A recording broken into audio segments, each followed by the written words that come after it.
જહાંગીરપુરા પોલીસે એટીએમમાં થયેલી ચોરીનો ભેદ ઉકેલી તો સુરતમાં જહાંગીરપુરા પોલીસે એટીએમમાં થયેલી ચોરીનો ભેદ ઉકેલ્યો છે।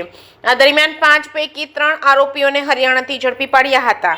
આરોપીએ ₹15 લાખની ચોરી કરી હતી, ત્યારે પોલીસે આરોપી પાસેથી 15 લાખ પૈકી 4 લાખ રિકવર કર્યા હતા। ઉપરાંત 2 ટીમો દ્વારા અંદાજિત 100 જેટલા સીસીટીવી કેમેરાની તપાસ હાથ ધરવામાં આવી છે। આ આરોપીઓ પહેલાથી ભંગારના વ્યવસાયમાં જોડાયેલા હતા, એકબીજાના નજીકના મિત્રો હતા અને તેમને ખબર હતી સુરત શહેરમાં ઘણા એટીએમ મશીનો છે જ્યાં આસપાસ અવરજવર ઓછી હોય છે અને 11 માર્ચ 2025ના રોજ મુખ્ય આરોપી તૌહિદ ખાન આલિદે ભાડે બલેનો કાર લીધી હતી અને 12 માર્ચે તેઓ पंडोर विस्तार में एटीएम तोड़वानी योजना बनावी थी, परंतु आ विस्तार सलामत लाग्यो न हतो। बाद में जहांगीरपुरा एसबीआई एटीएम छेवाड़ाना विस्तार में आवेल होवाथी ते आरोपीओने अनुकूल लाग्यो हतो। पंडोरथी ज तेमणे एटीएम तोड़वामां गैस कटर अने ब्लेक स्प्रे खरीद्या हता। 13 मार्चे 2025 रात्रे 2:25 થી 2:32 वाग्या वच्चे 4 થી 5 आरोपीओ एटीएम में घुस्या हता अने તેમણે એટીએમને ગેસ કટર વડે કાપીને 18,14,900 ની ચોરી કરી હતી। સોની નોટ 174 જેને કુલ ₹17,400 તેમજ 500 ની 3,595 નોટ જેની કિંમત ₹17,97,500 ની ચોરી થઈ હતી। એટીએમ તોડ્યા બાદ તાપી નદીમાં એટીએમની પ્લાસ્ટિકની ટ્રે અને ગેસ કટર ફેંકી દીધા હતા। ભાડે લાવેલી ગાડીમાં રાંદેર કોઝવે અને હજીરા હાઈવે અને રાજ હોટલ તરફ જતા રહ્યા હતા, ત્યાંથી તેમણે બીજી ભાડાની ટેક્સી લઈ સુરત છોડી ફરાર થઈ ગયા હતા। આરોપી પૈસાની મોજ શોખ કરવા નીકળ્યા હતા। આરોપી આદિલ ચંચલ ખાને ચોરીના પૈસામાંથી 45,000નો આઈફોન ખરીદ્યો હતો। પોલીસે આદિલ પાસેથી 1,80,000 રોકડ અને આઈફોન કબજે કર્યો છે। જે કેસની ગુજરાતી સાથે સુનિલ ગાંજાવાલા, સુરત। 13 માર્ચના રોજ જહાંગીરપુરા પોલીસ સ્ટેશનમાં એસબીઆઈનું એટીએમ છે એમાંથી ગેસ કટરથી કાપી અને ચોરી કરવાની એફઆઈઆર નોંધાયેલી હતી।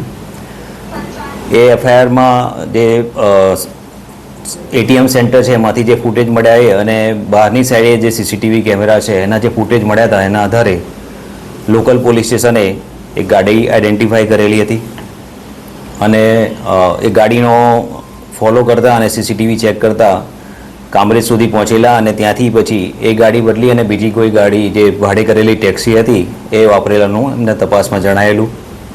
ભાડે કરેલી ટેક્સીના નંબર આધારે એના ડ્રાઈવરની વિગત મેળવેલી અને ત્યારબાદ એમને એ આરોપીઓને એણે રાજસ્થાન અને હરિયાણા ખાતે ડ્રોપ કર્યા છે એ વિગત મળી આવેલી હતી।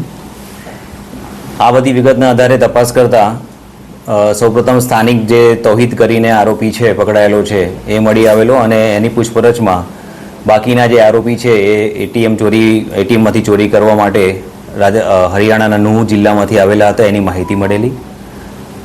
પોલીસ અહીંથી તપાસમાં ગયેલી અને ત્યાંથી હાલમાં બીજા 2 આરોપી ત્યાંથી ધરપકડ કરવામાં આવેલા છે।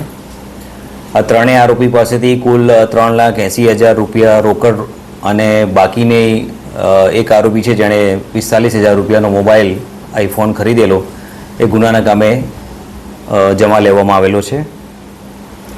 એ જોતાં કુલ ₹4,24,000નો મુદ્દામાલ હાલમાં મળી આવેલો છે। 3 આરોપી છે જે એ હજી ધરપકડ કરવાના બાકી છે અને બાકીને જે મુદ્દામાલ છે એમની પાસે હોવાનું હાલમાં જણાયેલું છે।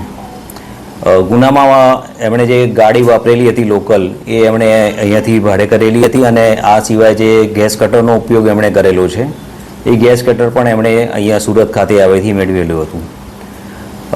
એટીએમને આઈડેન્ટિફાઈ કરવા માટે એ લોકોએ 12 તારીખે ગાડીમાં બેસી અને શહેરમાં ફરેલા અને એમને જે એટીએમ જોયા હતા એમાંથી એમણે જહાંગીરપુરા ખાતેનું જે એટીએમ છે એમાં ગેસ કટરનો ઉપયોગ કરીને ચોરી કરવાનું નક્કી કરેલું હતું અને આધારે એમણે 13 તારીખે આ કૃત્ય કરેલું હતું।